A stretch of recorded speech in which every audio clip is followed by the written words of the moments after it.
59 years old, kasalukuyang homeowners president sa aming asosasyon. Isa po akong diabetic patient.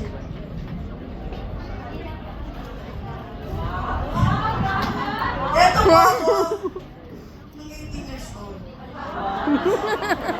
Yes, bata po ako nag-asawa. Iyon ang dahilan kung bakit hindi ako nakatapos ng pag-aaral. Pareho po kami mag-asawa na hindi nakatapos ang pogi ng asawa ko, di ba?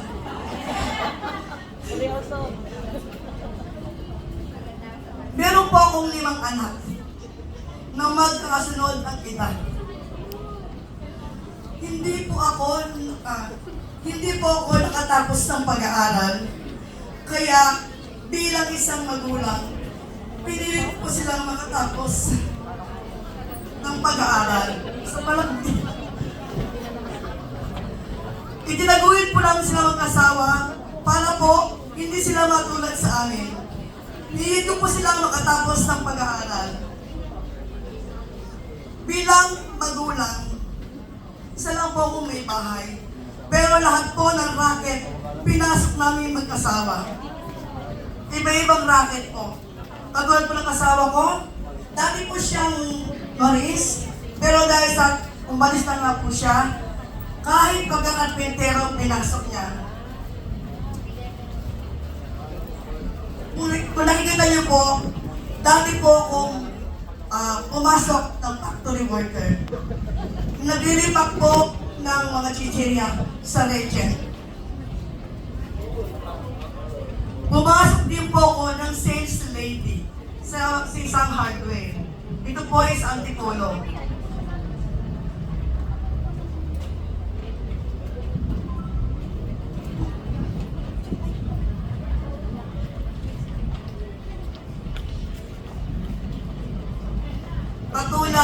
Katulad po, kahit po pag-uwalis ng kalsada, pinasok ko.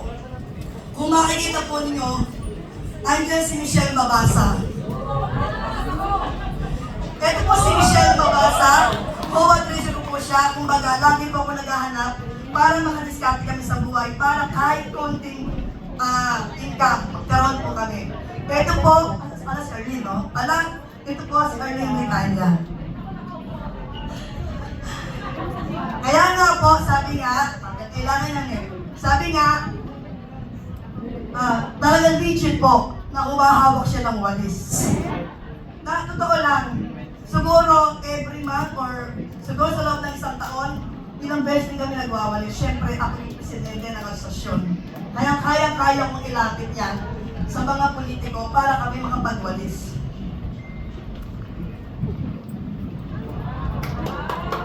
Sa kabutihan ng Diyos,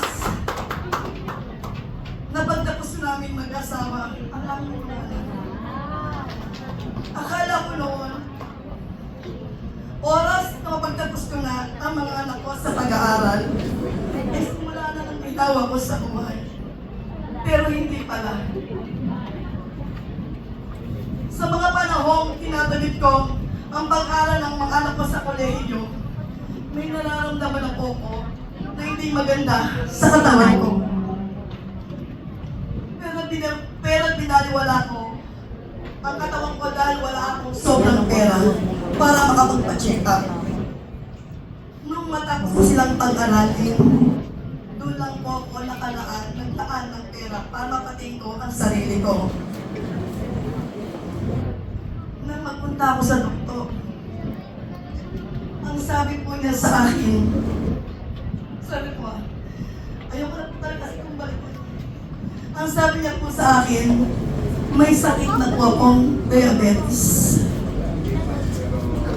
Alam naman po ninyo kung anong sakit na diabetes.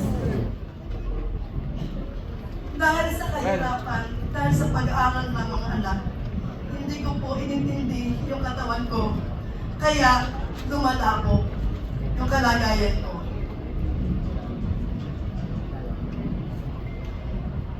Ito po ang isa sa mga dahilan kung bakit ako ay may diabetes. Hindi na po makontrol yung aking mga blood pressure, Kung nakikita po niyo yung mga gamot na tinipid ko sa loob ng 3 buwan. At hindi pa yon ang nararamdam ko ng isang diabetic patient.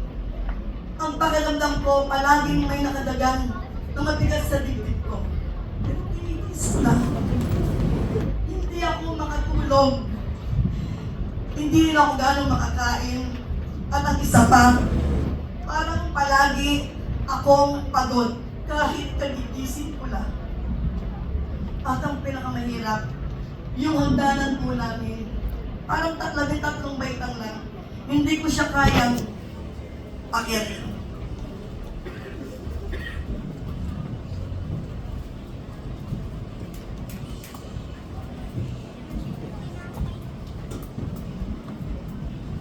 Isinigawa ko, isa po ito sa mga isinigawa ng doktor sa akin, ang 24-hour BP monitoring.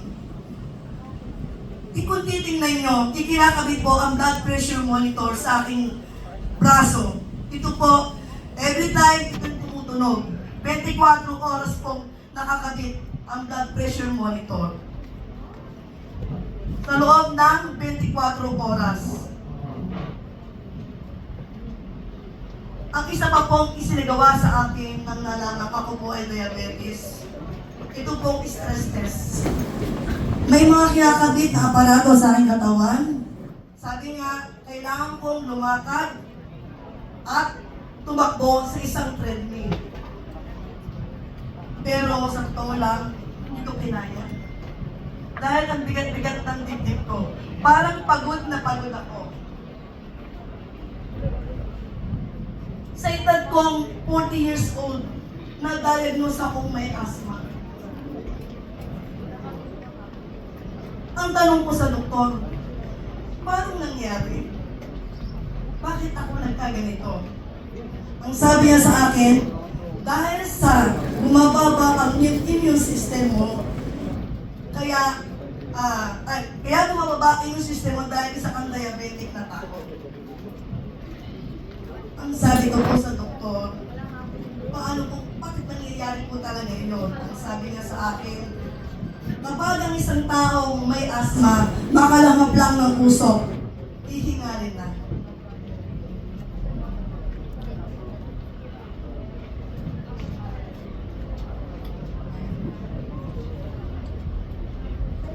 Kung nakikita niyo, ang dami pong nangyayari sa akin. Isa pa yung overactive bladder. Sa totoo lang, pag nakahiga po ako, hindi pa ako tumatayo sa aking higaan. Dumadaloy na po yung ihi. Hindi pa ako nakarating sa CR, bumabagsak na po siya. Hindi ko po siya kayang pigilan. Kahit lumalabas ako sa labas, bibili ako ng pagkain, ganun pa rin po ang nangyayari sa akin. Isa pang pinakamasakit ay pagkakaroon ng lower pain. Totoong nangyayari sa akin. Yung pagtayo mo, hindi ko siya maitayo. Napakasakit po ng aking likod, ng aking balakad. Sobra pong kirot na parang binibiyak yung mga buto ko. Tinitis ko yung sakit. Pag lumalabas po ako sa kalsada para bumili, lalakad po ako, pero hawak ko yung balakang ko. Titigil po ako dahil nagtitrigger po yung sakit sa balakang ko. Kaya kinailangan kong magpakabit ng back brace sa likod para mabawasan yung sakit. Ang dami din po ba? Nagkaroon din po ako ng frozen shoulder. Ito po, napakasakit. Sino po rin din ng mga frozen shoulder? Napakasakit po ito, hindi biro. Pag po kumirit ito, pag sumakit ito, halos yung kanang kamay ko, ilagay mo sa likod, hindi mo sa kayang abutin dahil sobrang sakit ng balikat ko. So, kinailangan ko akong injection ng, ano pong tawag dito? Sakit. Steroid injection. Actually, ito po, larawan lang. Kung nakikita niyo po yung picture, dito po siya tinutusok, hindi po dito. Dito po siya tinutusok. Sa mismong buto. Tatlong injection po ang kailangan gawin at iniikot-ikot po siya. Pagsaksak ulit, iikot-ikot ulit. Sobrang sakit, pero tinitiis ko lahat. Ito po ay saglit lang ang visa. Hindi po pang matagalan.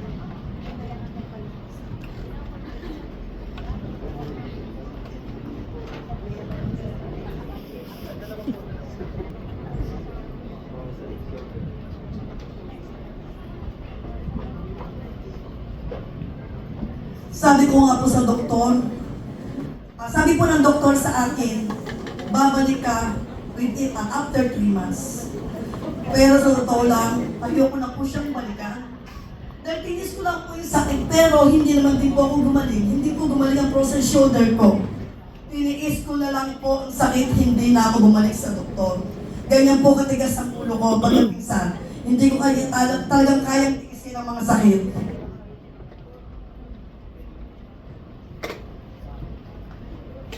Nagkaroon po ako ng hindi na makontrol na blood sugar. Ito po yung ginagawa ko sa akin. Sabi ko nga, napakahirap pag hindi mo control ang blood sugar. Bumabalik po ako ng 3 buwan para makita po kung okay ang ating blood sugar.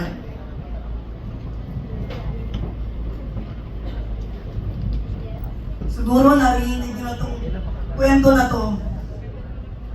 Pagpunta ko po sa doktor, ito na ang sinabi sa akin. Dahil hindi na makontrol ang blood sugar mo, kailangan nakatambig yan ng insulin injection. Grabe na po yung takot ko. Ang sabi ko, Dok, kailangan ba to? Kailangan, kasi hindi na normal ang blood sugar mo. Kinuha niya po yung insulin.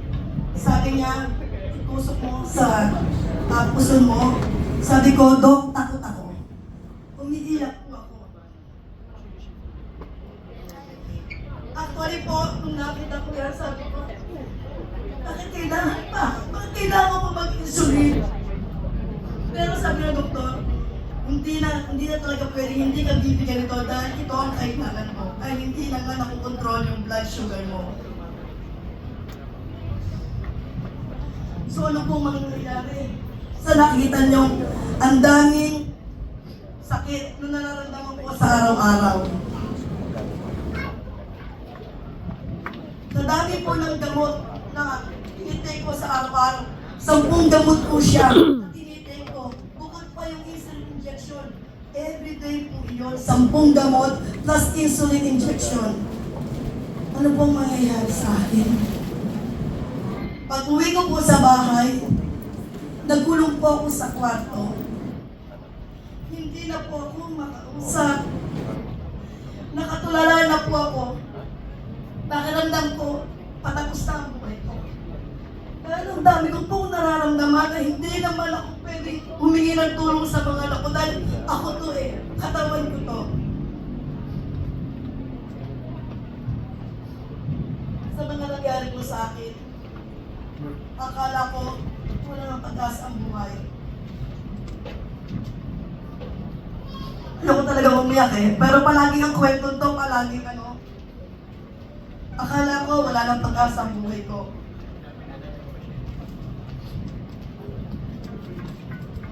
Alam niyo po ba, may mga pagkakataon pala na magdarasal ka kay Lord dahil hindi ako masyadong tumatawag kaya yata ang dami rin pagsubok.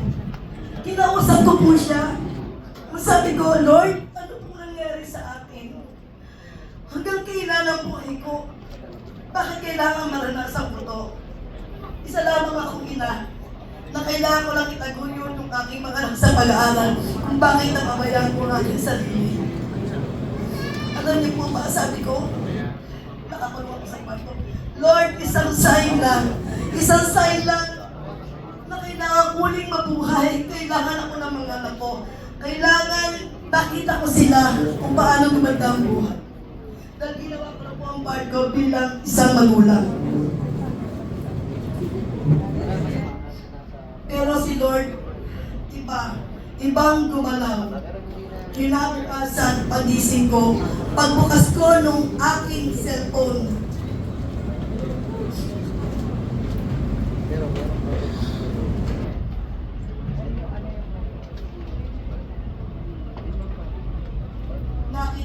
nakita ko po, si Michelle Mabasa. Sabi ko, Lord, ito na ba ang sign? Hindi ko po alam na nasa iPhone siya. Sabi ko kay Michelle, nag-chat ako. Ako ko natatandaan pa niya, dahil siya talagang tawag sa She, anong ginagawa mo? Nasaan ka? Ito, vice ko to, pero ngayon wala na siya. Yan si Arlene Ricana, sekretary ko. So isa po kami sa mga opisyalis. Ang sagot niya sa akin, nasa iPhone. Kung gusto mo, pumunta ka sa bahay, mag-uusap tayo.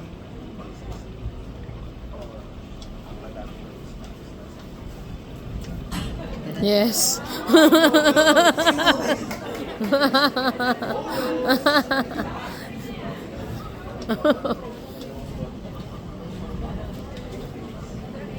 Pagpunta ko po sa kanila, pinaliwanag niya sa akin yung iFirm products. Ang sabi po niya, Pres, ito yung mga produkto ng iFirm na pwede kong i-share sa'yo dahil ito rin ang nakapag-improve ng health ko. Pwede ko siyang i-share sa'yo. Alam niyo ba sa totoo lang, pinakinggan ko. Sabi ko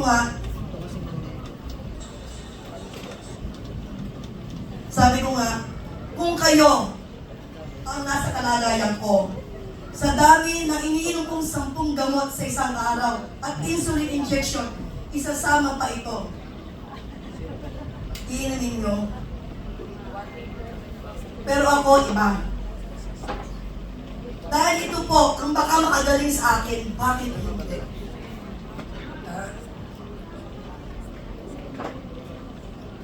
Alam niyo po ba, pagkatapos inumin yung iFirm products, sa loob ng 1 linggo, totoong-totoo po ito. Parang milagro ng Diyos. Grabe ang binigay sa akin ni iFirm. Gumanda po yung improvement ng health ko. Nagpunta po ako sa doktor. Ang sabi ng doktor, huwag ka nang mag-alala, hindi ka na madadialysis. Dahil ang ganda na nangyari sa kalusugan within 1 week. Galing. Kaya po ang ginawa ko, nagbakasakali po ako, pumunta po ako sa iFirm office dahil wala po ito, sa kabila pa po. Bali, 2022 po yun.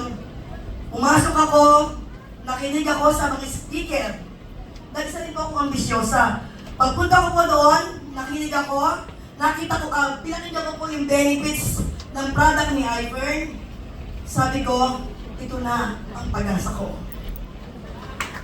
Agad-agad po akong nag-join. Meron po akong credit card na tinatago ko lang sa mga anak ko. Kumaskas ako ng 7 account.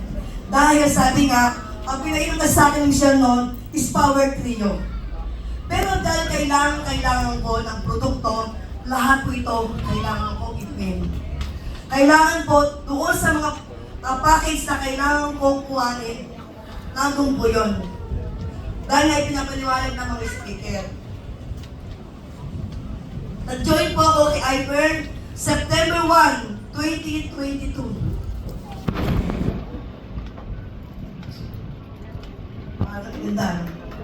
Kung dati, pagising ko sa umaga, bagsak ang katawan ko, hindi ako makatayo, hindi ko mailakad ang katawan ko, parang laging naglalambot ako, parang wala ko laging gana. Pero dahil sa iFirm products, naging magaan ang pakiramdam ko. Kaya ko lang tumayo. At ang maganda dahil sabi nga, adik ako sa paglinis ng bahay. Lahat ng trabaho sa bahay, kaya ko lang linisin. Kahit siguro kami ng bahay pa, kaya ko linisin. Dahil sabi nga, umiinom ako ng Burn Active ni iFirm. Kung dati, napakasakit ng balikat ko, napakasakit ng balakang ko, na halos sabi ko nga sa inyo, na parang binibiyak yung buto ko. Pero dahil sa Hyper Products, nawala po yung sakit na nararamdaman ko sa likod ko at sa balikat. Pag po lalabas ako ng bahay, dati pag lumalakad ako, hindi ko siya mailakad sa sobrang sakit. Pero, ang ininom ko yung Hyper Products na yan. Grabe. Ito sabi ko sa inyo, tuwing umaga, naglalakad po ako ng sa loob ng 2 oras. Parang pinaka-exercise ko lang. Sabi ko nga, pero pagdating 2 oras, doon ko naramdaman. Kahit lumakad ako ng matagal, wala na yung sakit na nararamdaman ko.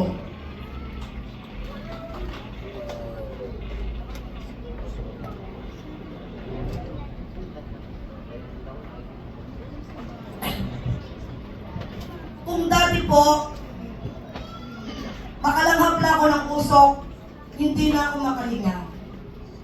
Pero dahil sa Hyper Products, grabe, lumakas po yung baga ko, lumakas yung resistensya ko, hindi na po ako hinihingal.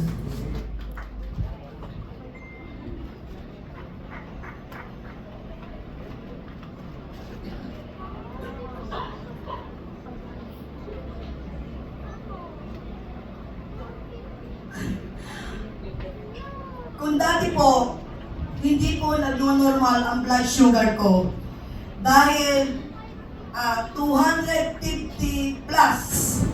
Pero 250 plus ang fasting blood sugar ko. Pero dahil nga hindi siya nagno-normal. Pero dahil sa Hyper Products, grabe. Yung dating 250 plus, 100 na lang siya.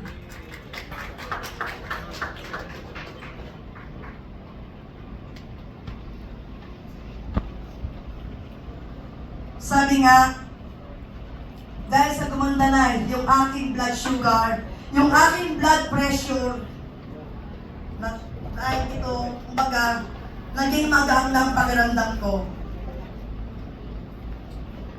Siyempre, naging excited na ako sa buhay. Akala ko noon, sakit lang sa katawan, ang kaya ibigay at solusyonan ni Hyper. Damay din pala kahit sakit sa bulsa. Dahil napagaling ako ni Hyper sa mga produkto niya, kaya ko nang i-share sa mga taong nakakausap ko ang produkto ni Hyper. Kaya naman, ang unang check ko kay Hyper nang ginagawa ko siya ay 100,000 plus. May kasunod pa po to. Actually, marami po yan, kaya lang hindi na nilagay yung anak ko. Ito kung iisipin nyo, yung sweldo ng anak ko sa loob ng 1 taon, 1 buwan ko lang kay Hyper. Ganun ako kayabang nung nakita ko to. At hindi pa yan, nung nakaraan, sa Hyper Golden Top Distributor, hindi ko akalain na nasa top 21 ako. Wala pa akong 60 59 years old pa lang ako. Ito po ang maganda. Nag-billionaires club po ako kay Hyper. At nakakatanggap po ako ng luxury items kay Hyper. Hindi po natin kayang bilhin to. Ito po yung incentives lang ni Hyper. Sino po nakapunta sa Alpalan, Baguio? Yun, madami. First time ko itong naranasan. Sabi nga, nakakapunta tayo sa Baguio. Pero hindi natin kaya abutin yung Alpalan. Isa po ako sa nagkaroon ng incentive sa makapunta sa Alpalan. Kasama sila Apply Mabasa. Ito po yung grupo niya. Grupo po namin. Sabi nga, doon ko naranasan yung halos yung pad na nandito na sa'yo. At sobrang taas. Sabi niya. Kumbaga, magtrabaho ka lang kay Hyper, ibibigay sa'yo ang mga incentives sa'yo. Hindi ko pa po napupunta ng Subic. Pero dahil sa Hyper, grabe, nakasama po ako sa Subic at nakasakay po kami sa yate. Na kailanman hindi ko alam na mangyayari sa buhay ko.